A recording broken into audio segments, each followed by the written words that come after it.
नमस्कार मित्रांनो, आपल्या घरासमोर लावलेले झाड हे फक्त सौंदर्य वाढवण्यासाठी नसते, तर ते आपल्या घरातील ऊर्जा, आर्थिक स्थिती, मानसिक शांतता आणि आरोग्यावरही प्रभाव टाकते, असे वास्तुशास्त्र सांगते.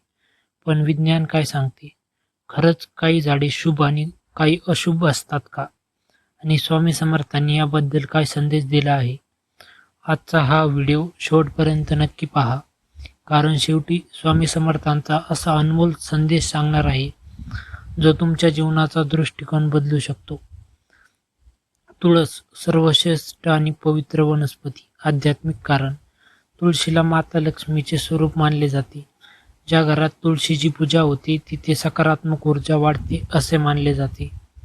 वैज्ञानिक कारण. तुळस वातावरणातील हानिकारक जंतू कमी करते. तिच्या सुगंधामुळे डास दूर होतात. तुळशीमुळे हवेची गुणवत्ता सुधारते. फायदे. मानसिक शांतता, रोगप्रतिकारक शक्ती वाढ, घरात सात्विक वातावरण. तोटे. तुळशीला दक्षिण दिशेला ठेवणे टाळावे. तुळशीची नियमित काळजी घेतली नाही तर कोमजते, जे निष्काळजीपणाचे प्रतीक मानले जाते. कडुलिंबाचे झाड. आध्यात्मिक कारण. कडुलिंब नकारात्मक शक्तींना दूर ठेवतो असे मानले जाते.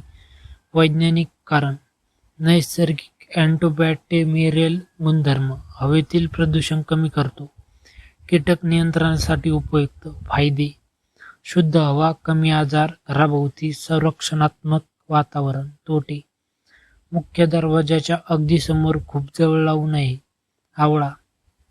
आध्यात्मिक कारण. आवळा भगवान विष्णूंना प्रिय मानला जातो. वैज्ञानिक कारण. व्हिटॅमिन सीचा उत्कृष्ट स्रोत, प्रतिकारक शक्ती वाढवतो. फायदे. आरोग्य लाभ, सकारात्मक ऊर्जा, धार्मिक महत्त्व. अशोकाचे झाड. आध्यात्मिक कारण. अशोक म्हणजे शोक नसलेला. हे घरातील दुःख आणि तणाव कमी करण्याचे प्रतीक मानले जाते. वैज्ञानिक कारण. ध्वनी प्रदूषण कमी करण्यास मदत. हिरवळ मानसिक आरोग्यासाठी उपयुक्त. फायदे. शांत वातावरण, गोपनीयता, सौंदर्य. नारळाचे झाड. आध्यात्मिक कारण. नारळ शुभ मानले जातो. पूजेमध्ये त्याचे विशेष महत्त्व आहे. वैज्ञानिक कारण. कमी देखभाल, पर्यावरणीय संतुलनासाठी उपयुक्त. फायदे. आर्थिक समृद्धीचे प्रतीक, शुभ कार्यांमध्ये उपयोग. कोणती झाडे घराभोवती लावू नयेत? मोठे वडाचे झाड. आध्यात्मिक मत. वड पूजनीय असला तरी घराच्या अगदी जवळ लावणे योग्य मानले जात नाही. वैज्ञानिक कारण. मुळे खूप मोठे होतात, पाय कमकुवत होऊ शकतो. पिंपळ. पिंपळ अत्यंत पवित्र आहे, त्याची पूजा मंदिरात योग्य मानली जाते. वैज्ञानिक कारण. विस्तृत मुळे घरांच्या भिंतींना नुकसान. चिंचेचे झाड. लोकमान्यता, नकारात्मक आकर्षित करते असे मानले जाते. वैज्ञानिक कारण. खूप सावली आर्द्रता वाढवते, कीटक आकर्षित होऊ शकतात. काटेरी झाड. बाभूळ, कॅक्टस. आध्यात्मिक कारण. काटे वादविवादाचे प्रतीक मानले जातात.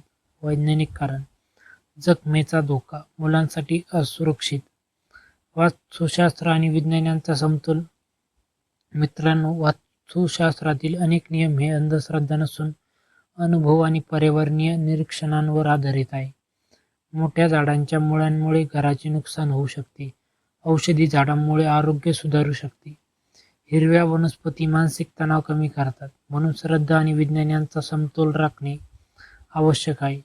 स्वामी समर्थांचा अनमोल संदेश. स्वामी समर्थ म्हणतात, घर मोठे असण्यापेक्षा मन मोठे असावे. अंगणात झाडे लावा, पण मनात द्वेष लावू नका. जिथे प्रेम, सेवा आणि नामस्मरण असते तिथेच खरे सुख नांदते. म्हणून फक्त झाडे शुभ असून उपयोग नाही, आपले शुभ विचारही शुभ असायला हवेत. दररोज स्वामी समर्थांचे नामस्मरण करा. श्री स्वामी समर्थ हे नाम घरातील वातावरण शुद्ध करण्याची शक्ती देते. घरासमोर योग्य झाड लावल्याने वातावरण सुंदर होते, आरोग्य सुधारते आणि सकारात्मकता वाढते. परंतु वास्तुशास्त्राचे पालन करताना वैज्ञानिक कारणे समजून घेणे तितकेच महत्त्वाचे आहे. तर तुम्हाला हा व्हिडिओ आवडला असेल तर लाईक करा, शेअर करा आणि असेच आध्यात्मिक व्हिडिओ पाहण्यासाठी आपल्या स्वामी भक्त सागर या चॅनलला सबस्क्राईब करा. धन्यवाद. श्री स्वामी समर्थ.